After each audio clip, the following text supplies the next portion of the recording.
Hello friends, welcome to Mithuntips.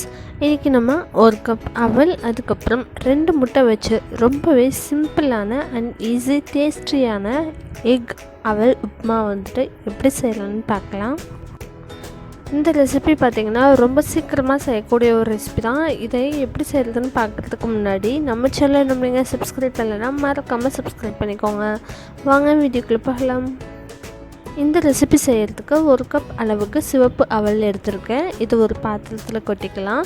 இதை ஒரு 2-3 தடவை நல்லா வாஷ் பண்ணிக்கோங்க. வாஷ் பண்ணிவிட்டு சுத்தமாக தண்ணியை வந்துட்டு வடிச்சிடுங்க. வடிச்சிட்டு இதை அப்படியே விட்டுட்டு நம்ம வந்துட்டு வெங்காயம்லாம் கட் பண்ணிக்கலாம்.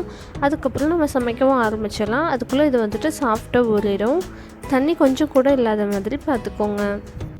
அடுத்து ஒரு கடாய் எடுத்துக்கலாம். அதில் தேவையான அளவுக்கு எண்ணெய் சேர்த்திக்கோங்க. எண்ணெய் நல்லா சூடாகட்டும். இப்போது எண்ணெய் காஞ்சிருச்சு. இதில் ஒரு டீஸ்பூன் கடுகு சேர்த்திடலாம். ஒரு டீஸ்பூன் அளவுக்கு உளுந்து பருப்பு, ஒரு டீஸ்பூன் கடலைப்பருப்பு.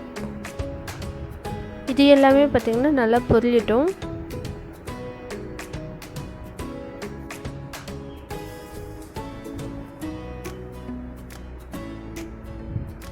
இப்போது இது எல்லாமே நல்லா ஃப்ரை ஆகிடுச்சு. இதில் வந்துட்டு ஒரு மீடியம் சைஸ் வெங்காயத்தை இந்த மாதிரி கட் பண்ணியிருக்கேன். இது கூட 4 பச்சை மிளகாய், ஒரு கொத்து கருவேப்பிலை, இது எல்லாத்தையும் இது கூட சேர்த்துட்டு நல்லா வெங்காயம் வந்துட்டு செவக்கிற அளவுக்கு வதக்கிக்கலாம்.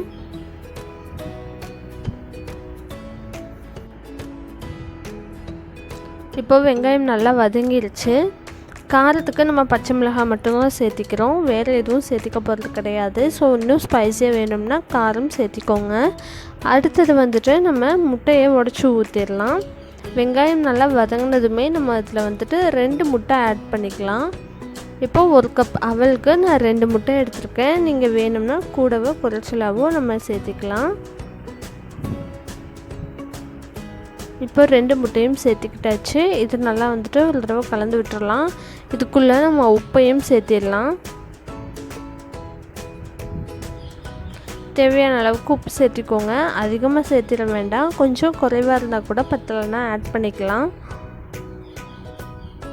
நல்லா வந்துட்டு மிக்ஸ் பண்ணி விட்டுடலாம்.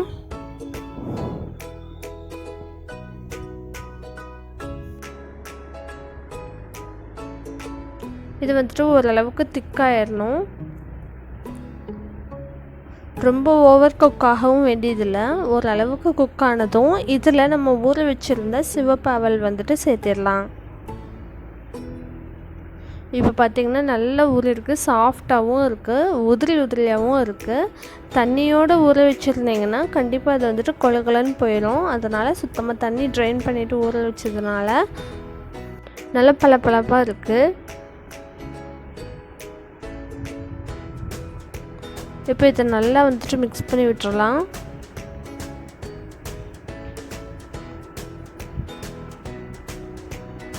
அடுப்பை மீடியம் ஃப்ளேமில் வச்சுட்டே வந்துட்டு இது நல்லா மிக்ஸ் பண்ணி விட்டுறலாம்.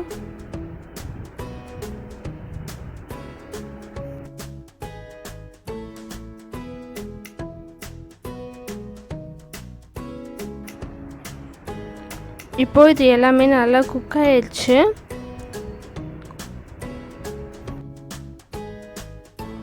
இப்போ கடைசியாக பார்த்திங்கன்னா ஒரு 1/2 டீஸ்பூன் அளவுக்கு கரம் மசாலா பவுடர் ஆட் பண்ணிக்கலாம்.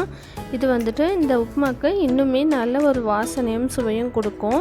இது கூட வந்துட்டு துருவன தேங்காய் பார்த்திங்கன்னா ஒரு டேபிள் ஸ்பூன் அளவுக்கு சேர்த்திக்கலாம். நார்மலாகவே பார்த்திங்கன்னா அவல் உப்புமாக்கு தேங்காய் பூ சேர்த்தும் போது டேஸ்ட் வந்துட்டு நல்லாயிருக்கும். இப்போ இது எல்லாத்தையும் சேர்த்து நல்லா மிக்ஸ் பண்ணி விட்டுறலாம்.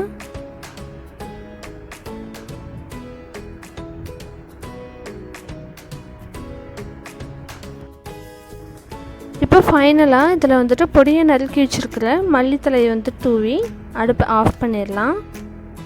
இதையும் நல்லா மிக்ஸ் பண்ணி விட்டுட்டு அடுப்பை ஆஃப் பண்ணிடலாம். இப்போ பார்த்திங்கன்னா ரொம்பவே சிம்பிள் தான் இந்த எக் அவல் உப்புமா செய்கிறதுக்கு. டோட்டலாகவே பார்த்திங்கன்னா ஒரு 20 மினிட்ஸ் தான் நம்மளுக்கு வந்துட்டு தேவைப்படும். சீக்கிரமாக செய்யக்கூடிய ஒரு ரெசிபி. அதுவும் பார்த்திங்கன்னா நம்ம சிவப்பு அவல் செய்கிறதுனால ரொம்பவே ஹெல்த்தியும் கூட. இப்போது எக் சாப்பிடாத குழந்தைகளுக்கெல்லாம் இந்த மாதிரி நம்ம அவல் உப்புமாவில் எக் சேர்த்து கொடுக்கும்போது அவங்களுக்கு எக் இருக்க ஃபீலே தெரியாது. நல்ல டேஸ்ட்டும் நல்ல வாசனையும் இருக்கிறதுனால கண்டிப்பாக வந்துட்டு விரும்பி சாப்பிடுவாங்க.